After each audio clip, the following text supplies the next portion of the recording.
Hey guys, welcome. If you're checking out this video, you're getting ready to set up and do your launch event. So there's a few things that we can share to make this the most effective event possible. Of course, when you got started, you started exposing this idea with your easy ones, hopefully doing coffee, lunch, going over their house, things like that. So some of the people you've already shown can be invited to this launch event. But about 48 hours out, you can start inviting some additional people to come to your launch event. So you schedule that 7 to 10 days out from when you first signed up. That's what's ideal. And so here's just some quick tips. Number one, just make sure you have some upbeat music playing as the guests arrive. It just makes it more of a friendly feel when people come in and there's music as opposed to silence. That can be a little bit awkward sometimes. So music with good energy is awesome. You also want to keep it simple. Stay away from, if you want to have food, awesome, you can do chips and salsa, M&Ms, water. Don't do a huge spread of food or a huge barbecue. In general, people are watching you and they think, well, if I'm going to do my own event, then I've got to do the same thing. So the more simple it is, the better it is for everybody. Also know this is that for every 5 you invite that say they will be there, usually the numbers are 1 to 2 will show up. And the mistake that I see some people make is they invited 5 to show, but the whole time they're talking about the 3 that didn't show. Just focus who's on there, make them feel important, make them feel special. And if you're talking about everybody else, they're like, well, I'm here, isn't that good enough? So just know that's the ratio. So if you invite 1 or 2, you might not have anybody show. So invite, 6, 8, 10 that say they'll be there, and you can plan accordingly to how many will actually show up. That's what the numbers are. The next thing is to eliminate distractions.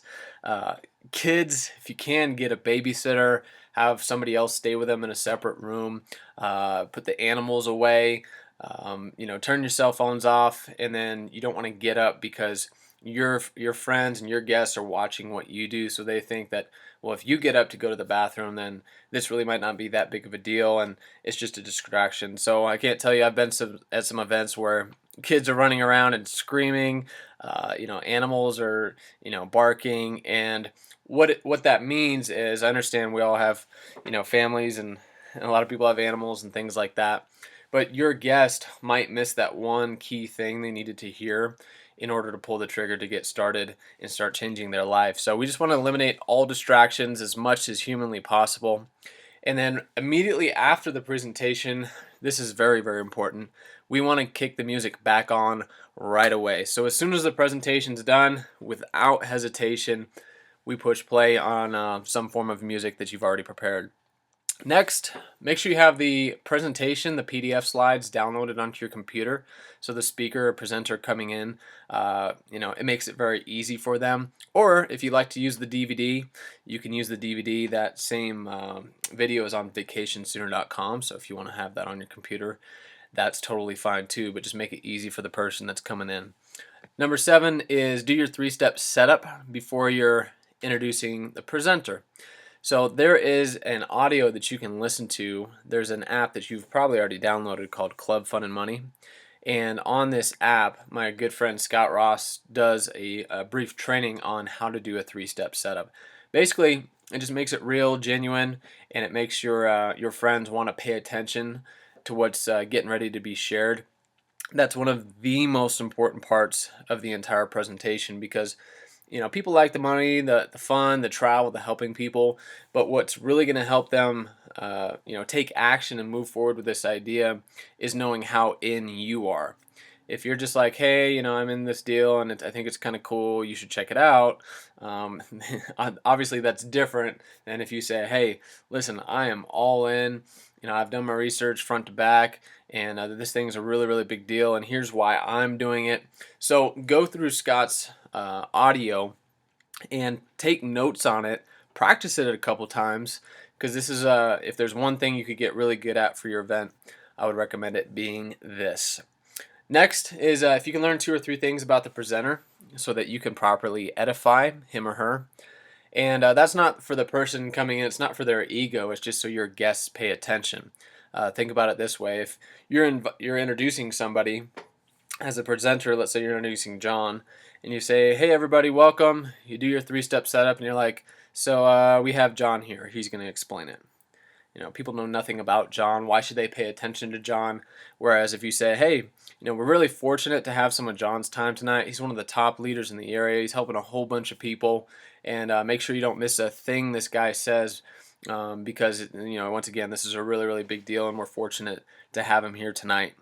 So figure out a couple things about their background so you can edify them to the group, and then they will go ahead and do the presentation, and do not interrupt. All right, just let them do their thing. And then next, which might seem obvious, is have enrollment forms and income disclosure statements printed out, so that people can get them in their hands. Give them pens as well so they can fill out an application and get started. I would say the number one reason that people don't get signed up is not because they don't want to, it's because they're not given something to sign up, pen and a paper, and asked to sign up as well. So last thing is, after the presentation's over, we're going to take about a 5-minute break, and that's simply to get people enrolled. Expect people to sign up. People sign up on the spot all the time. And then what we'll do is do a fast start training to teach them about how they can set up their launch event, the types of names and the people that they can write down, how to invite those people, and just repeat the process. So just a quick recap. When you're setting up your launch event, when people are getting there, make sure you have music playing, upbeat music. You want it to be a friendly atmosphere. You are going to do your 3-step setup, introduce the speaker. Speaker's going to take it from there. At the very end of the presentation, we kick the music right back on, hand out the enrollment forms, help people get signed up, take a few-minute break right there, and then do a fast start training. So guys, it's pretty simple, but those are just some key things that you can use to make an effective event. And then of course, with all of our brand new members that get started in reps, we're going to book their launch event in the next 7 to 10 days, or 7 to 10 days out, shall I say. So that's our process. Feel free to pass this on to people when you're helping them get enrolled and they're getting ready to host their launch event. They can watch this video so they can learn the tips too. All right, guys, have a great day.